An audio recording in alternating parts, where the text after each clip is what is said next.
kalau menginginkan kita menjadi hakim, gajilah saya dengan layak. Kalau negara tidak layak untuk memberikan gaji yang bisa mensejahterakan hakim, maka lebih baik saya berhenti saja. Dalam hal penerapan hukum material juga mereka terkesan hakim tinggi ini kurang baca, Mbak. Belum tentu dengan kenaikan gaji itu prestasinya lebih. Yang penting moral. Terdakwa yang agak berbelit-belit itu mau diculek matanya pakai pulpen. Selamat malam, selamat datang di Mata Najwa. Saya Najwa Shihab, tuan rumah Mata Najwa. Ratusan hakim mengancam mogok massal karena kesejahteraannya terlantar. Sebagai pejabat negara, hakim di daerah terbilang cukup menderita. Sebagai wakil Tuhan, para hakim bekerja dalam keterbatasan. Tak ada rumah dinas dan hal-hal yang seharusnya menjadi fasilitas. Pejabat negara hanya catatan di kertas, tak nyata dalam realitas. Mereka bilang, lebih baik kami mogok daripada menerima sogok. Inilah Mata Najwa, martabat yang mulia.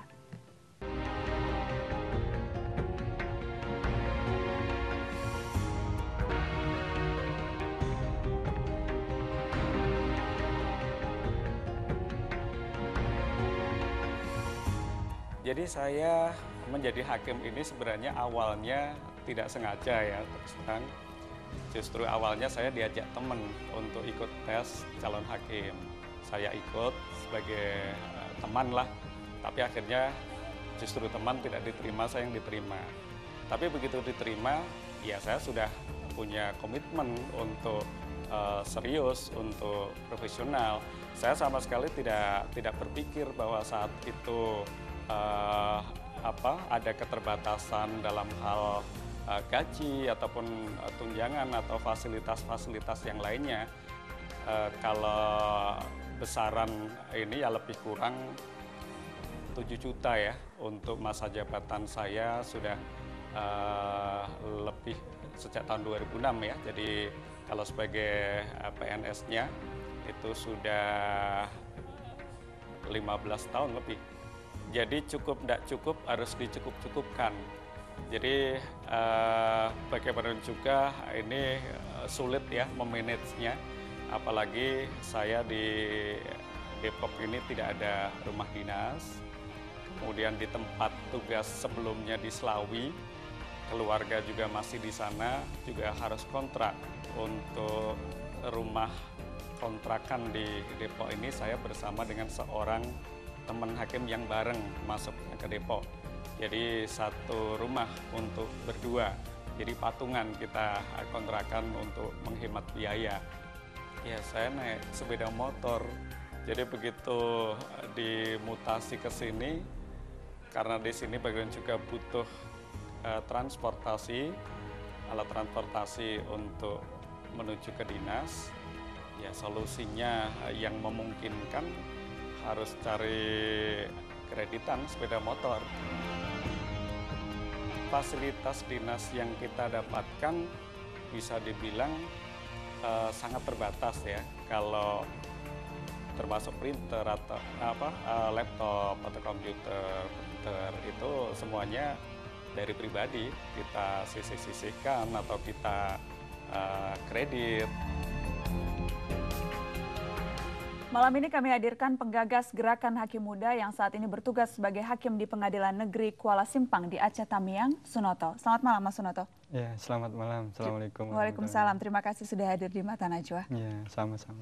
Anda adalah hakim yang pertama kali melontarkan gagasan mengancam akan mogok jika kesejahteraan tidak dinaikkan. Mengapa sampai keluar ancaman itu? Iya, jadi pada sekitar akhir Maret, kemudian kita hakim muda Indonesia yang kebetulan bekerja di daerah-daerah terpencil di Indonesia, yang kemudian mendengar ada peraturan pemerintah nomor 15 tahun 2012, yaitu mengenai tentang gaji pokok PNS, yang kemudian kita tahu bahwa gaji PNS tersebut menyalip gaji hakim gitu. Jadi kita prihatin dengan adanya gaji PNS yang sudah menyalip gaji hakim tersebut, seolah-olah hakim ini terlupakan begitu. Nah, Anda bilang menyalip tuh karena jauh sekali bedanya? Jauh, sebenarnya tidak jauh beda, tetapi tahun 94 masa era Soeharto, gaji hakim itu pernah 2 kali lipat dari gaji PNS. Tahun 94 yaitu PP 3394 sebesar Rp300.000, sedangkan gaji PNS pada waktu itu Rp150.000. Dan sekarang gaji hakim disalib dengan gaji PNS, yang gaji hakim sekarang 1.900.000, gaji PNS 2 juta sekian begitu. Ya. Ini misalnya panitera, jadi pegawai PNS yang bekerja di lingkungan peradilan. Lebih tinggi. Oh, jadi panitera bahkan lebih tinggi gajinya Lebih dari tinggi hakim. gajinya dari hakim. Bahkan Jadi dipandang sebelah mata begitu. Bahkan di Ya. lingkungan teman-teman peradilan sendiri nggak dianggap. ya seolah-olah begitu. Kemudian begini, kalau sebelum jadi hakim itu kita sebagai pegawai negeri ya, ketika dilantik menjadi hakim kita turun gaji. Jadi gaji PNS yang sebelum kita dilantik menjadi hakim lebih tinggi sedikit. Kemudian setelah jadi hakim kita jadi turun. Jadi gajinya. mulai terlontar ide itu, kegelisahan itu Anda tangkap, baru kemudian langsung menghubungi hakim-hakim yang lain atau bagaimana? Iya, jadi salah satu pemicu itu ya. Kemudian ada pemicu yang lain, yaitu tentang pemenuhan hak-hak konstitusional hakim Indonesia yang tertuang dari 4 undang-undang yang ada, yaitu Undang-Undang Kekuasaan Kehakiman, Undang-Undang Peradilan Umum, Undang-Undang Peradilan Agama, Undang-Undang Tata Usaha Negara. Oke. Yang semua tentang hak-hak hakim itu ada 9 poin yang kemudian itu negara tidak memenuhinya.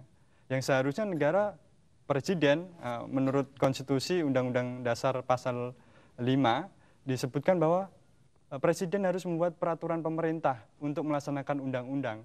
Tetapi kenyataannya dari 4 undang-undang yang ada yang menjamin tentang hak-hak konstitusional hakim tersebut tidak jalankan. Misalnya tentang peraturan yang harus mengatur protokoler, tentang gaji, tunjangan, biaya dinas, pensiun, kemudian jaminan keamanan, jaminan kesehatan, transportasi, rumah jabatan milik negara. Semuanya diabaikan. Bahkan kalau kita mau perinci satu persatu, hampir semua tidak terpenuhi dari 9 poin tersebut. Dari 9 poin yang seharusnya menjadi hak yang diterima oleh hakim Ya, sebagai betul. pejabat negara. Betul. Oke. Sekarang ada berapa orang yang tergabung dalam gerakan hakim muda ini? Terakhir kemarin kita sudah cek di jejaring sosial sekitar 918 yang setuju untuk melaksanakan mogok sidang ya. Kalau yang tergabung di jejaring tersebut sekitar 5.000 orang. Campuran mungkin ada hakim, ada juga mungkin pihak dari luar hakim juga. Saya ingin tahu deskripsi keseharian. Kalau tadi Pak Sunoto katakan gajinya kesejahteraan jauh dari cukup begitu. Boleh saya tahu gaji yang dibawa pulang Pak Sunoto berapa?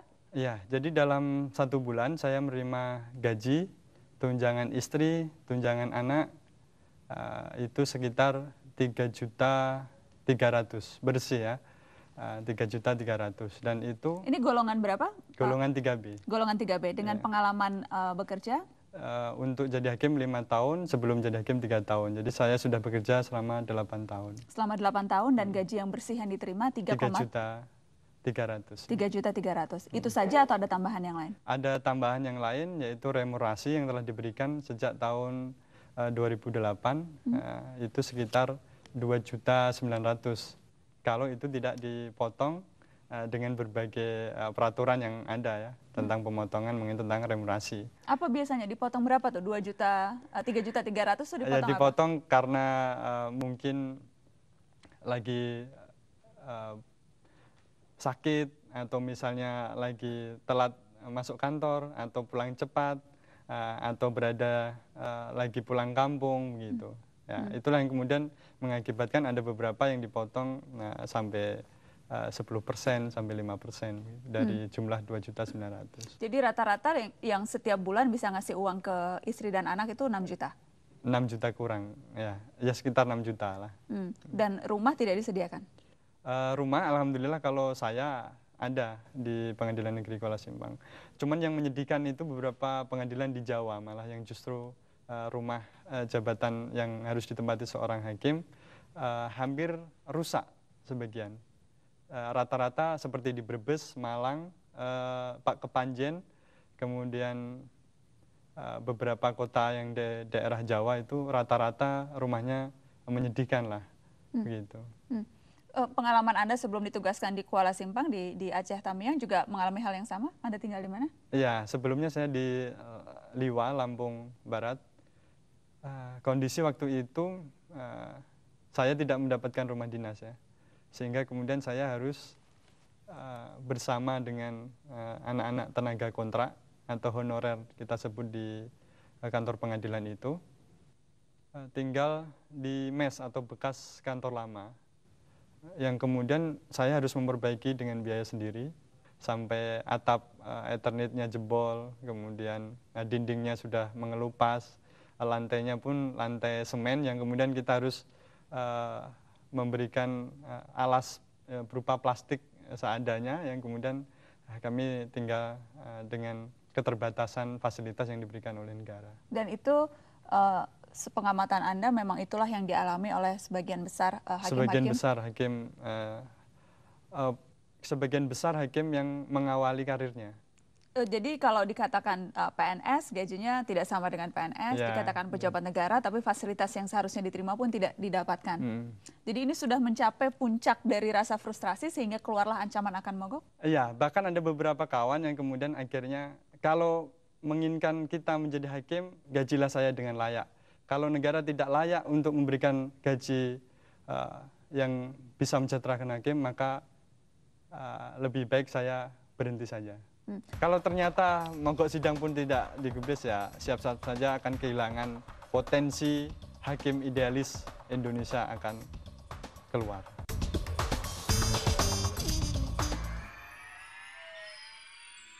Kehidupan